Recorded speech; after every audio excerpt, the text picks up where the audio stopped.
the sideboard that's been showing up recently, Burning Wish to get Reanimate. He has already this tournament reanimated an opponent's Gristlebrand. They went Careful Study, put a Gristlebrand in the yard. He went Thanks. Excellent, absolutely. The fact that he's also got Bribery too. Yeah. So that he can kind of proactively just take it out of their deck. Very hot. Ari here on the right. I'm not sure if I'm going to try to go after this one. Devin Badaczeski. I think you switched from France to Poland. Yeah. About halfway through the journey. Yeah. Badaczeski? Badaczeski. Okay. Hey, Devin Badaczeski with the versus Ari Lags. Now, in terms of this interaction, Thalia is the primary means that Game 1 Devin can interact with the Storm deck. And this is going to be a massacre, right?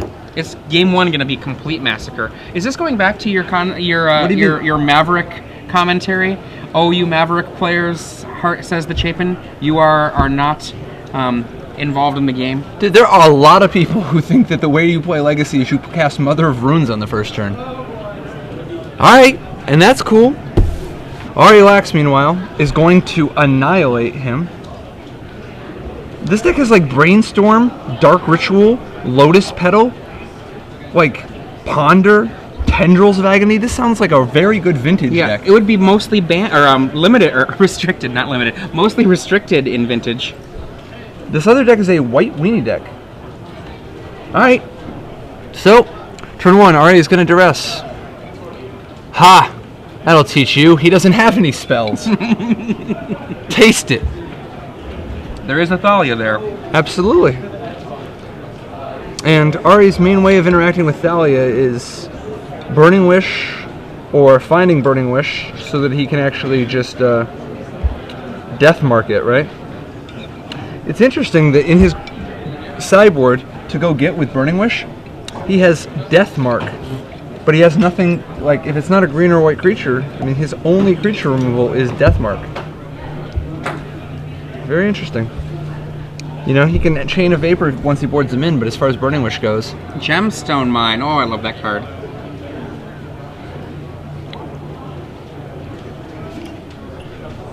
Ari here, taking his prerogative to look at the sideboard. No longer are you required to cast a spell that hits your sideboard to search it. That rule long since over. Down to 2 here. Right. As a second right. You spin me right round, baby, right round. Ari Lax gonna go cast the storm now. Well done, well done. Dude, Burning Wish, Lion's Eye Diamond. Dude, why doesn't he just win right here? Yes! I think Burning Wish. It might... So what's he getting? Is it Diminishing Returns? Who can tell? It'd be sweet if we knew what the Lion's Eye Diamond was making. Yes! Diminishing Returns! Let's do this! Yeah! Let's get this party started right. Let's get this party started quickly. That's a good song. Yes! I think Ari Lax definitely is tapping into such hits. Alright, let's shuffle it all together. Let's keep doing this. You have a Mother of Runes. Whereas Ari Lax has... What does Ari Lax have? He has like 1 blue floating or 1 red? I guess he has just a red mana floating. He has a red mana floating, Underground Sea in play, and if all goes well, we can go on to game 2. Now remember, Diminishing Returns is not just an expensive time twister. It does have the scary ability of removing the top 10 cards of the library. An expensive time twister or a cheap time reversal. Ooh, well put. Absolutely. I believe time reversal, being one of the 5 most broken $40 Mythic Rares previewed in the past 2 years. Ari Lax, leaving nothing to mere formality, shuffles for the maximum.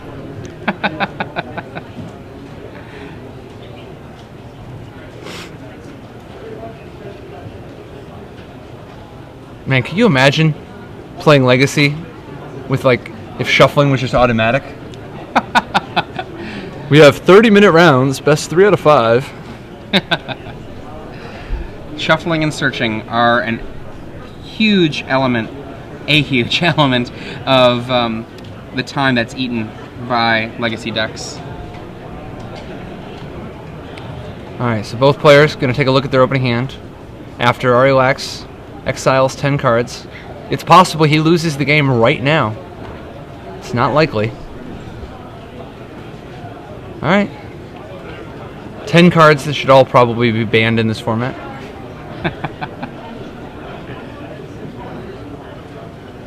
Both players going to have to just start the game over with again. No mulligans this time. But Ari with a mana advantage. Devin with a mother advantage. Brainstorm.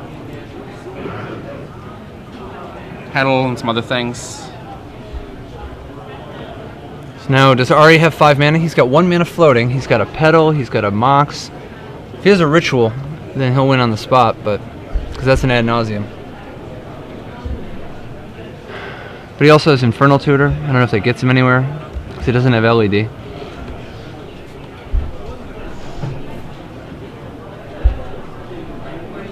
Brainstorm set aside into the graveyard. Lotus Petal.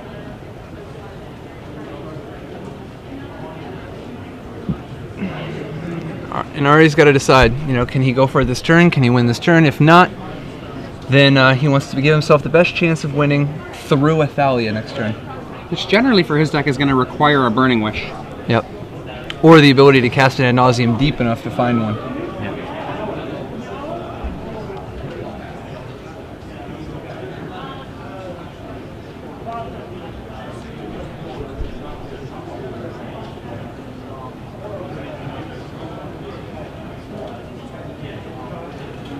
Turn back to Devin, who wastelands. Oh, that should stop his mana. Tax for 1. And back to Ari.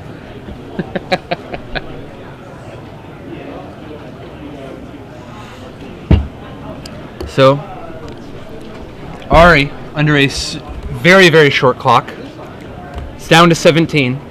At this pace, he's going to be dead in 7 turns if he keeps doing 2 to himself a turn.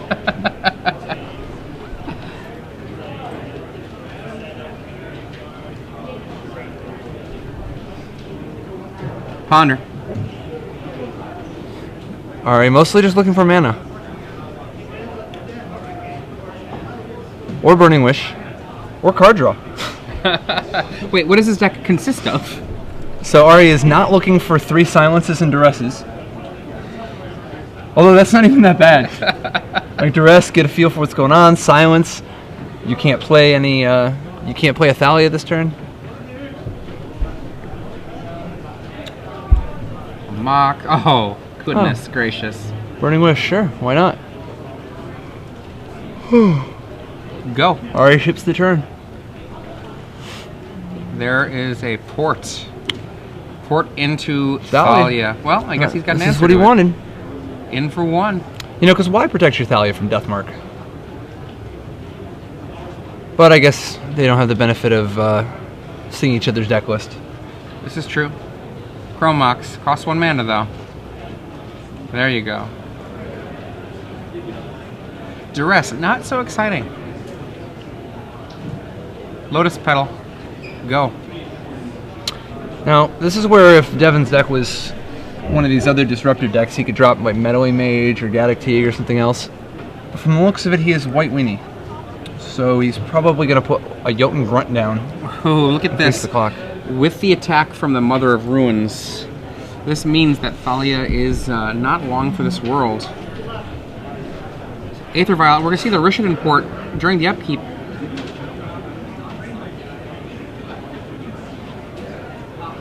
Now, Ari definitely should have played out that Mox earlier, just figuring, the only way, like he doesn't need the 1 more Storm count. The only way he's going to lose is if his opponent plays Thalia. Still not going to lose, but he doesn't even Burning Wish for the Deathmark. Well, that would be too much fun, right? In for 3. I mean, I guess he can just sit here and wait, right? 2 ports. The clock is not fast. That can change, though, with that Upkeep, we got 2 taps now. I think Ari's definitely dinking around a little too much. And he packs Yeah, it he in. scoops it up. Dude. Ari, what are you doing, man? Doesn't look happy. Why didn't he even just cast Ponder there? He literally just tilt conceded. To what end? He could have pondered, seen 2 land. Like, that is not the fastest clock. Dude, that doesn't even beat an Empty the Warrens for like 3.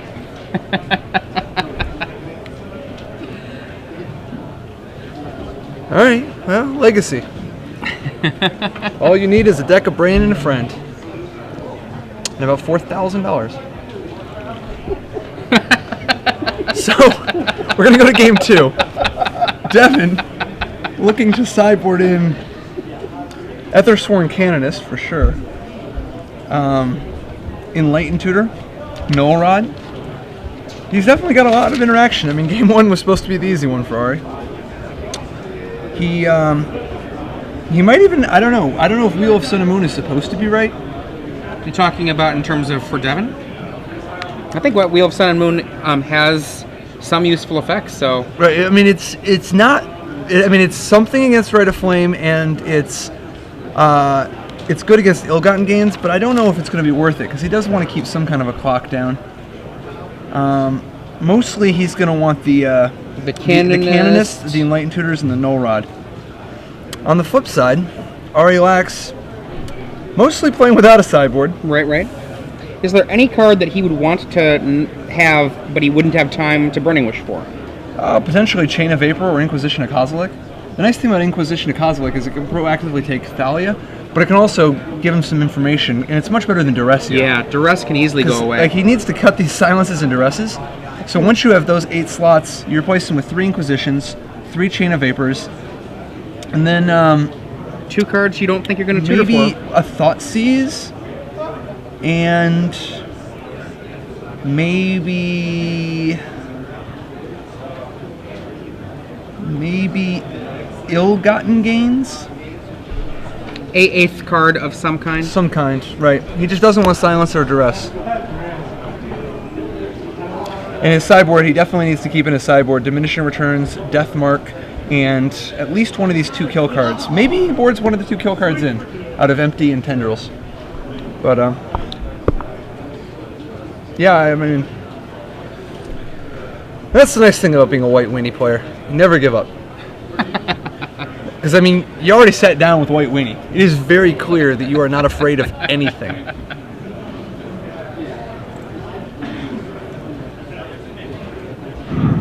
Two-headed giant competitors, your appearing to the 4th and final round are with your Both players seem to be in good spirits. Find him and find your seats. After 4 fantastic turns of Legacy. Right. Ari Lax is a player from the Michigan area. He is a Michigander. Grew up in Northish, as he put it, Detroit. So not born and raised in the fake South Detroit. It's possible that, given that this is a Star City Games event here in Detroit, that Devin and Ari have played before just by being local players. Absolutely. I'm not sure where Devin is from, but I would be unsurprised if they aren't at least marginally familiar with each other. And Ari is one of the premier RAW players. You know, one of the members of the community here, helping increase the strength of a lot of the other players. Ari was one of the first of that generation to really break through, and it's helped a lot of other guys that are just, you know, starting to show up at their first Pro Tour or first couple Pro Tours, you know, after winning PTQs.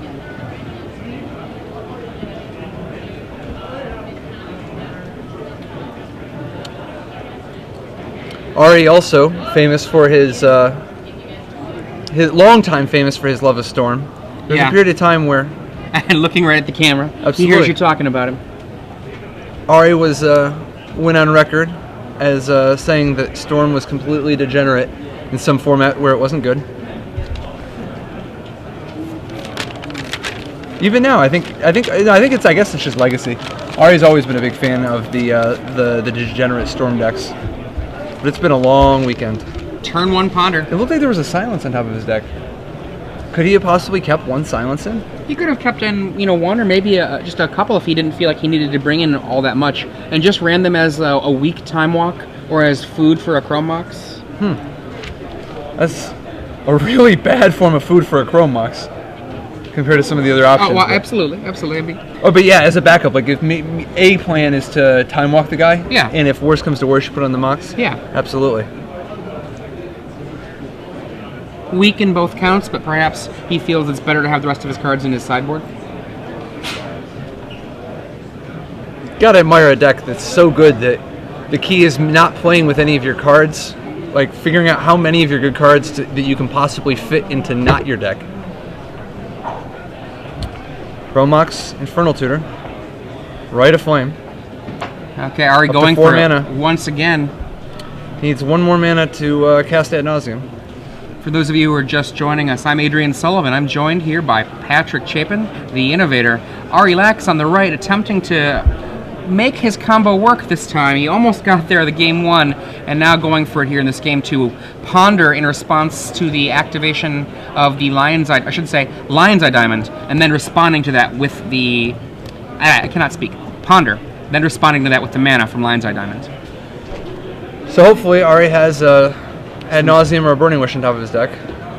He does have Ad Nauseam. There's the Ad Naus. If Ari can manage to not shuffle his deck, he successfully not shuffles.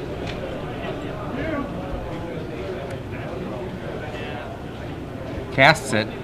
So he's currently at 19, right? That's 17? 2. Let's count down. How Here we go. how low do you think he's going to go? I bet you he'll go... To 6? Oh, he'll go low. There's one more. How low can you go? 2 more. That's 5, so 14, 13, 12, 11.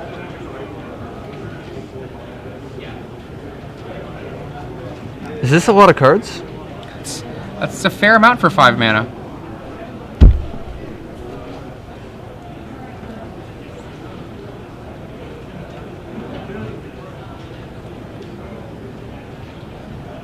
I think what they're doing is verifying where the life totals are at.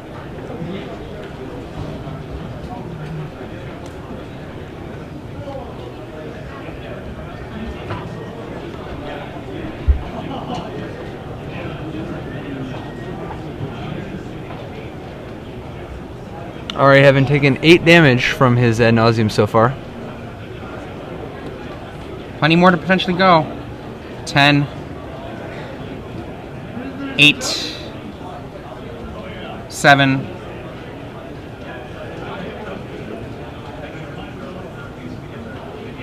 5. Now if he goes any deeper, there's 1 bullet in there. There's a second copy of Ad Nauseam that could kill him. I mean, we've definitely seen under the lights Ad Nauseam in top 8 going towards victory and then failing to make it happen because of that exact problem. Ari, leaving nothing to chance, decides He's got a pretty strong hand right now, so he's drawn enough.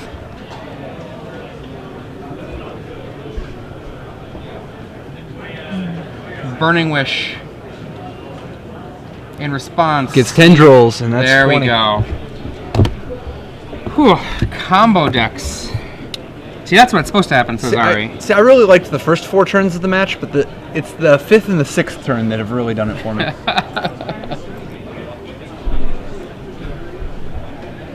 Ari, giving himself the Saito slap.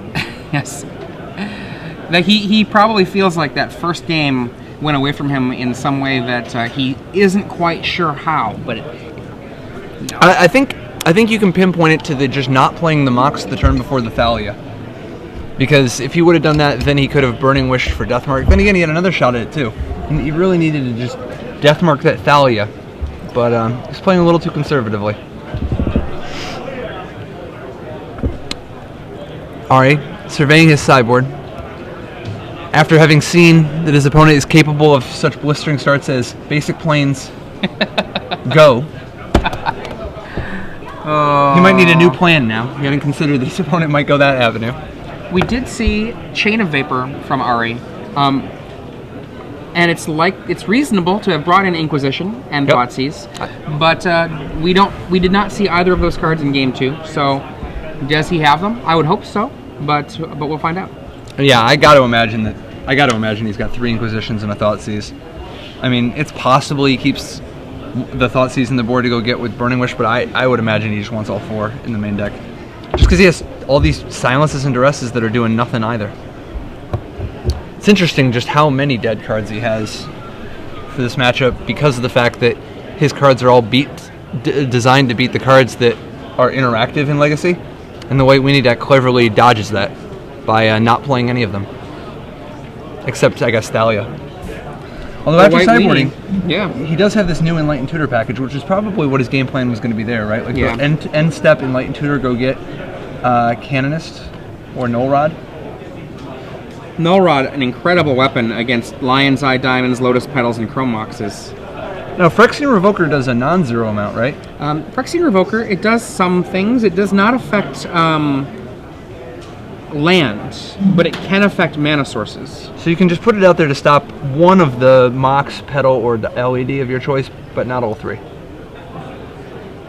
It also is, interestingly, the only one that dodges Deathmark out of his options. Now, I see that Devin also has a card that I've seen you use with land tax, and that's Cursed Scroll. That scroll rack stuff, sure, that's great, but I definitely remember way back you using Cursed Scroll with land text because you just had so many basic lands. Well, and it's sweet, because if your hand is all plains, even if you got like 8 cards in your hand, if 5 of them are plains, then you got pretty good odds.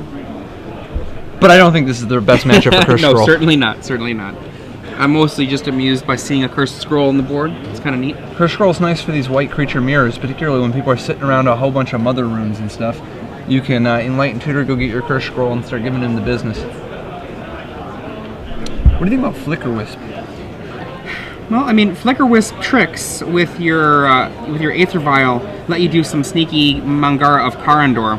Whether it's actually good or not, I mean, a 3-power, 3 mana it's efficient in a certain sense, but not particularly efficient for Legacy. It's also nice that it resets your Jotengrunt's cumulative upkeep for additional beats. And gives you another card from your Stoneforge Mystic. Or, you know, you can use it if you've got like a Aether Vial out to surprise save, say, a Thalia from death. It's interesting. It seems like he has Mangara instead of Gilded Drake and Flicker Wisp instead of Saving Grasp. The classic swap. As they say.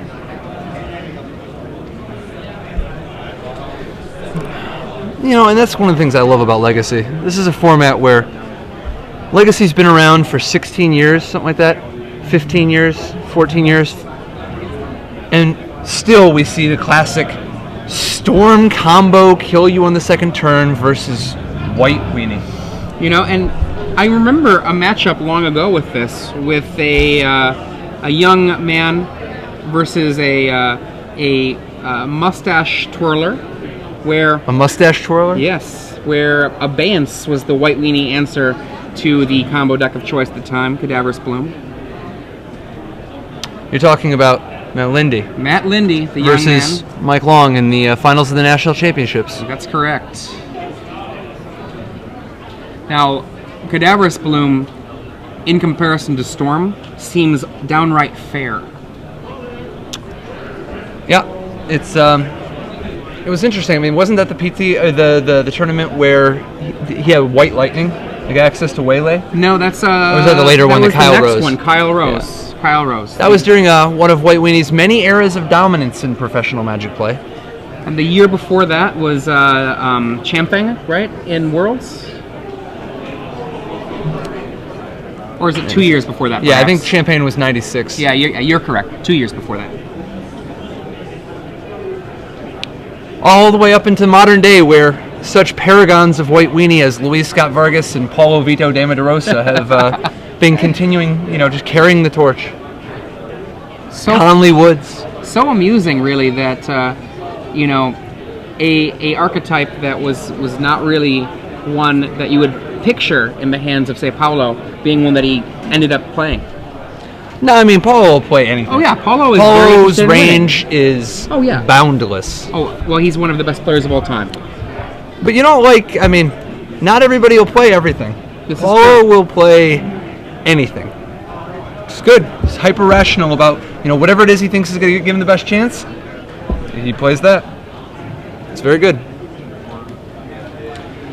So, As is often the case with Legacy combo matches, Shuffling. We're still often takes shuffling. as much as the game itself. Thankfully, they have so few ways to shuffle. Wait a second. Maybe can't they even have- imagine if Sheldon was here. I can picture Sheldon now, somewhere with a glass of wine, hanging out. Not judging this match. That's correct. Enjoying some excellent food. Okay, the game underway. Devin with the Plains, Ari Lax with the City of Brass, and a turn two Ethersworn Canonist. Natural, just had it in his hand. And it's interesting because even this hate isn't like, it's not like it locks Ari out or anything. Ari can still play all of his Moxes and all that business. Yeah, Ari. His pedals, his LEDs, and certainly his Burning Wish. But he can't Burning Wish and play the Death Mark in the same turn, which is particularly important if he's ever, behind a Mother of Ruin. It's actually not even clear to me that Devin left Mother of Ruin in, though, because if he wasn't keeping it back to protect his guy from Death Mark, he might not even realize that application of it. See a Burning Wish. I wonder what he'll get. Death Mark. Dun dun dun. Ari leaving it on the table. The black snowflake. Sending a message. Devin increases his clock by 1 damage a turn with that Rishadan port. City of Brass is out there. Oh, you would prefer what? Flicker Wisp. Yeah, and I gotta be honest with you. Ari's tapping that City Brass every turn anyway. True, true, true. Oh, maybe not this turn. Might just want to kill him now. Does he have Ad Naus? I think I see an ad nauseum. Does he have the rest of the mana he needs? Yeah, if Lotus he has Ad Petal, Nauseam, I Lotus think Petal. it's a done deal. You see the Death Mark to begin?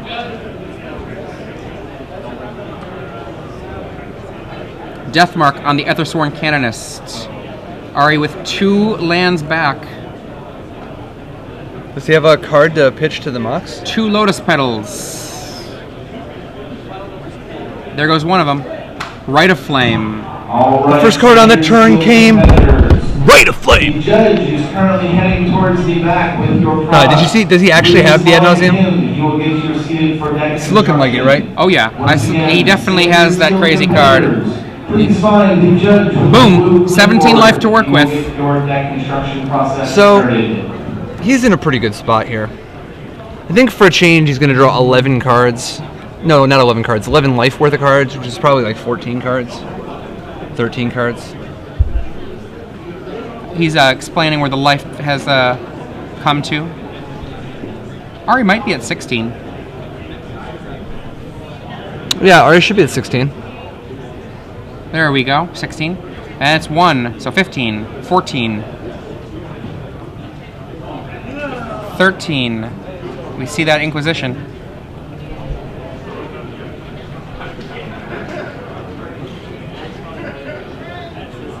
$12, 10, 9, And this is already enough, right? 8, 7, Because he just goes Petal, Mox, 6. Ritual, Rite of Flame, and he casts Burning Wish, and in response cracks both LEDs. Yeah. Goes and gets his tendrils. It's a done deal. Yeah.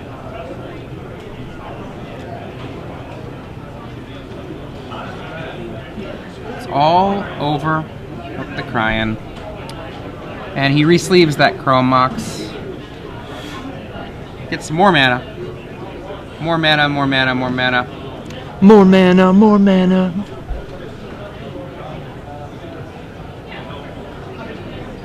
He's doing a couple of shortcuts here. His opponent doesn't seem to mind. Shouldn't matter.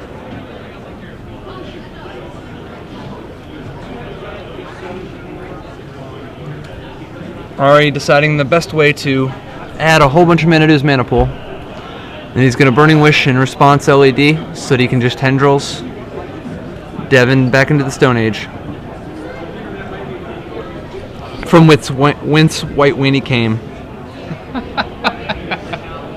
Sure, Inquisition first. Let me just make sure you're not secretly playing Force of Wills and stuff.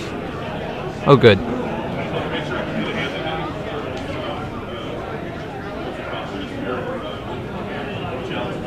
Do people really play White Weenie in Legacy? And they do it every month, every week. That's awesome. And here's the Burning Wish in response. Sacrifice your Lion's Eye diamonds. Get the kill. So Ari advances to, is this 5-0? That's correct. Ari advances to 5-0 with his Storm combo deck over Devin Badaczeski's Death and Taxes, aka White Winnie.